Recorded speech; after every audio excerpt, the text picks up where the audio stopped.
Ajit mobile Maharajganj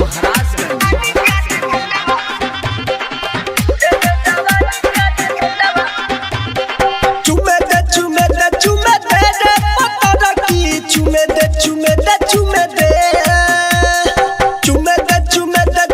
दे रे सवारा की चुमे दे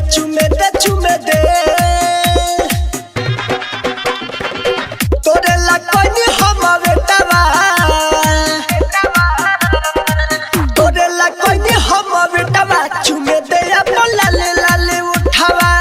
दे दे जवानी के जी मोटावा चुमे दे लाले लाले उठावा लाले दी उठावा लाले लाले उठावा लाले दी उठावा लाले लाले उठावा खोलू ना नीचे वाला नेटावा चुमे दे लाले लाले उठावा दे दे जवानी के जी मोटावा चुमे दे लाले लाले उठावा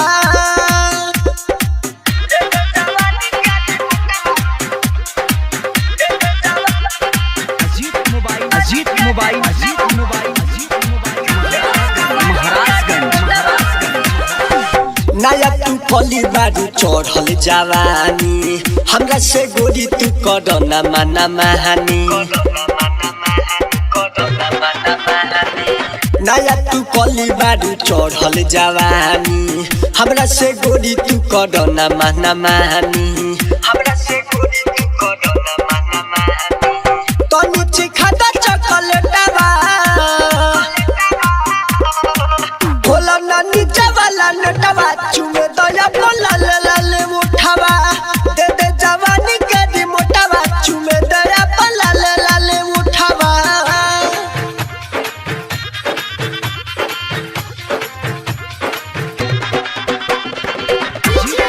अजीत मोबाइल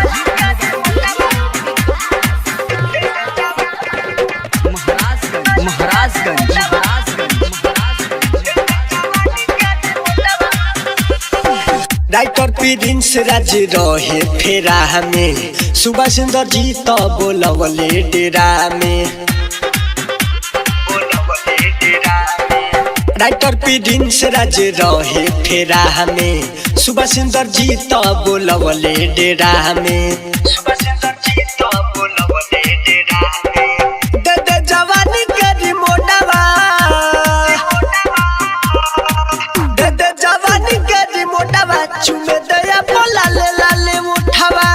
तोरे ला कोई हम बेटवा चुमे दया बोला लाले उठावा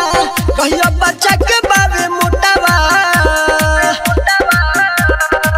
कहियो बच्चा के बाबे मोटावा चुमे दया बोला लाले उठावा दे दे जवानी के रिमोटवा चुमे दया बोला लाले उठावा लाले रे उठावा लाले लाले उठावा